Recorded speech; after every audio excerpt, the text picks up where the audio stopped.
Thank you so much for watching Riff TV. Now, this interview is obviously with video, but I don't interview everybody on Zoom. That's why I put it on my Talkin' Rock with Meltdown podcast. We talk to rock artists from all over the genre. So check out Talkin' Rock with Meltdown wherever you get your podcasts. And now to today's video interview. Hey man, how you doing? Good. How are you?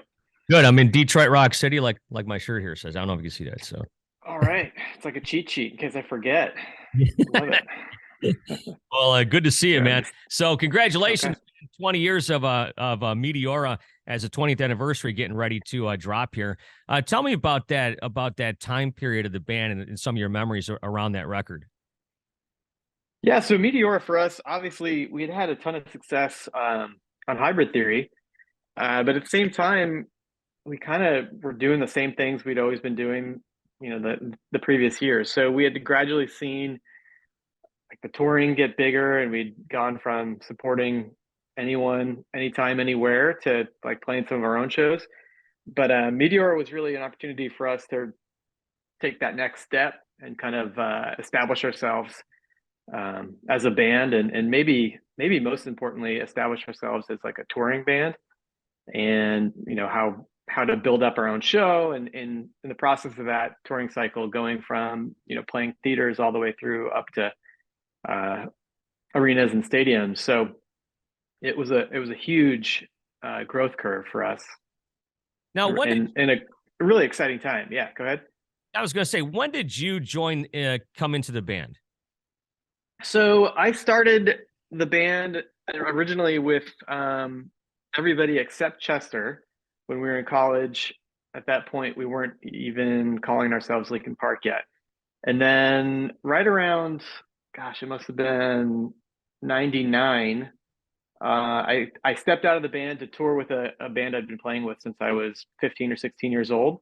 And I was out for about a year, maybe 18 months, during which time Hybrid Theory was recorded. And then I was able to finish up those obligations and come back about 2 months before Hybrid Theory was released.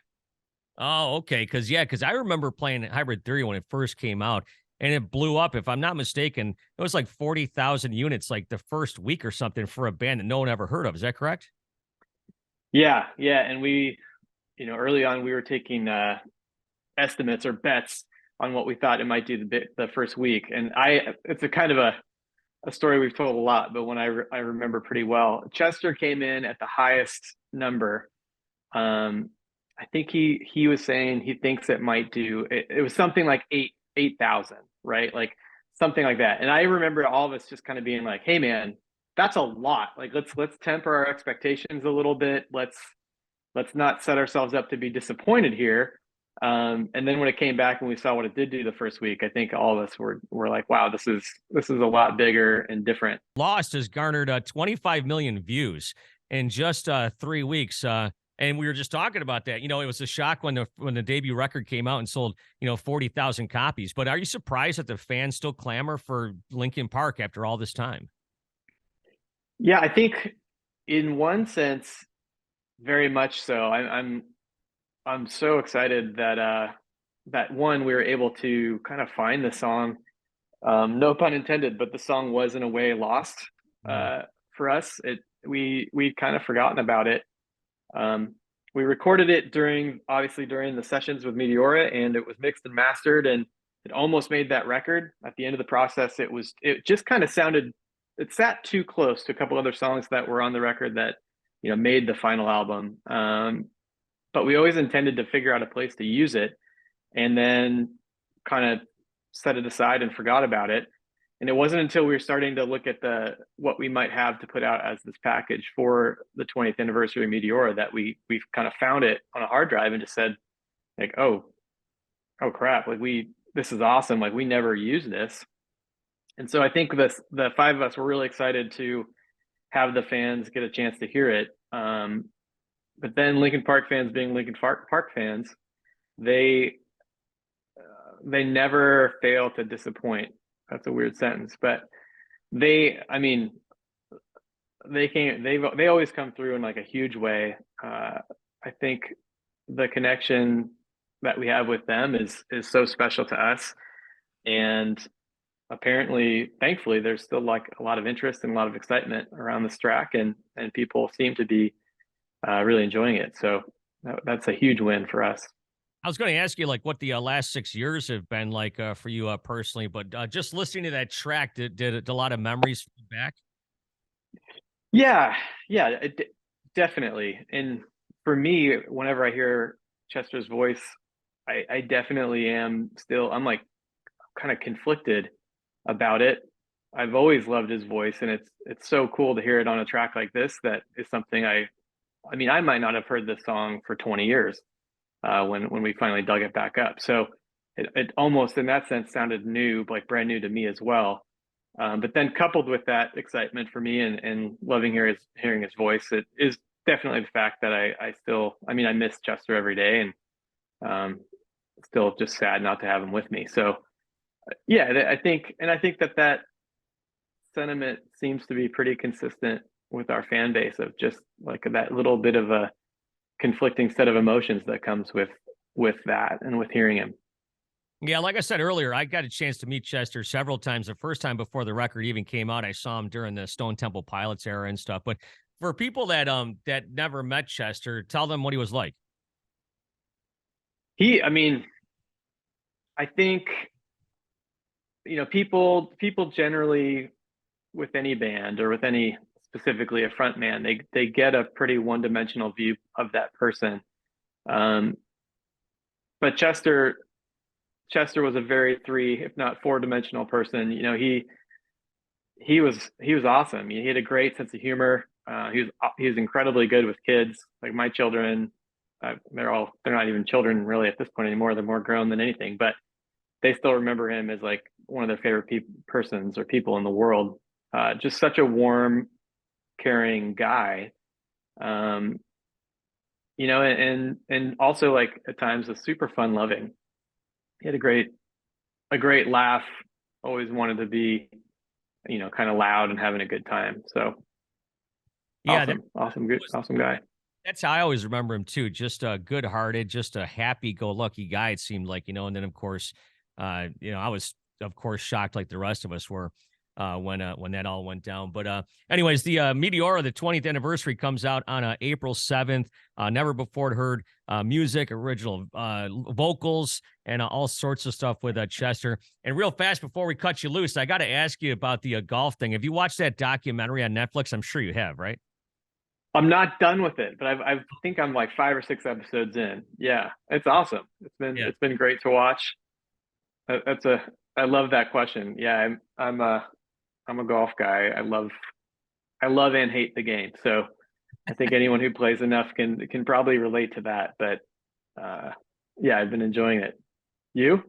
I golf like, just a few times a year, but John Daly's one of my friends and I love JD. Okay. You ever had a chance to golf with him? No, no, I would love to. Yeah. I don't think I've ever even had a chance to meet him. Yeah, But he's he's quite the character, as you can imagine. I mean, he's like one of the all-time greatest characters in the game, if not in sports in general. I think I read like his book years ago. He had a autobiography or something, but I just remember my takeaway from that was his diet of diet Cokes and cigarettes as his weight loss plan when he was in college. But Yeah, it sounds just like him. But how often do you get out? yeah, it just depends on the time of year and depends what we got going on. I live in Southern California, so obviously we have a better climate in that sense to play more than you might in Detroit. We don't have as much of a proper off season, but I'll usually play once or twice a week. What was the impetus that got you in there? I remember that like the guys from Hell Yeah came through. It was a Super Bowl party actually, and they were blown away that the bar we were at had a golf simulator. They were like, "This is the best day on tour ever." It's like the end of January or February, and they were super into it. What got you into golfing?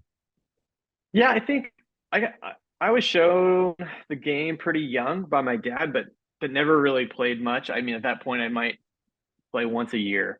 Um, and then at a certain point when we started touring and uh, just didn't, I was getting a little too old to do anything else. I was always a soccer guy growing up and started aging myself out of that category. It just became a great way to get outside and hang out with buddies and compete and do something fun. And it for the guys who kind of gravitate towards that on tour, it sits so well as something to be able to do. When you're traveling and when you've got most of your daytime off, you're looking for different ways to spend your afternoons, and there's only so many Starbucks and museums you can go to before you're just like going crazy. So for any guys on tour, any people, bands, crew, whatever, that end up enjoying the game at all, it just becomes like a kind of a funny, weird obsession. Yeah, I remember my friend Damon Johnson toured with Alice Cooper for 10 years. He said Alice would meet him before the show around 8:45 at night. He'd tap him on the shins with his cane and say 6:30 in the lobby tomorrow. And they would go golfing. Yeah, Alice Cooper's got like that reputation of being like a proper nut, like golf nut, where I think like he's got it built into his contracts with promoters and stuff to find him tee times and everything else. Like I never went that far, but yeah, he's like the real deal. Yeah, my friend said out of 80 or out of 100 shows or so, they would golf like 80 times a year. He said it was awesome. So yeah, that's pretty great. But well, listen, man, thanks so much for the time. Once again, Meteora 20th anniversary. Of course, I'll have to get this on the vinyl. It's weird, like vinyl. It's even weird to talk about it here in 2023. And that record came up. Vinyl was pretty much nowhere to be had. So now we're getting back into that too. Yeah, it's pretty awesome. In that regard, I think there's like, I'm gonna mess up the numbers, but that's part of what I do. I think there's 4 vinyls that are included in this package, 3 DVDs and 2 CDs. It's a lot, and it's the content that's on it is for any diehard fan who wants to see and hear things that either are super behind the scenes or never released before. This is the package for you for Meteora. It's just got a ton of really cool rare aspects, both in things that didn't make the album, but then also like stuff we've never released before, live shows, that kind of thing. Well, thanks so much for your time. Good luck with everything. And I was going to say, maybe we'll see you here in Detroit. Is there any chance that anything will happen touring wise, or? I definitely think at some point, but I have no idea when that's going to occur. So yeah, we'd love to get back there. Detroit for us has always been an amazing city to come play shows. So it would be on the top of the list for places we want to be. Well, thanks so much, man. Hit them straight. We appreciate it. Yeah, thank you.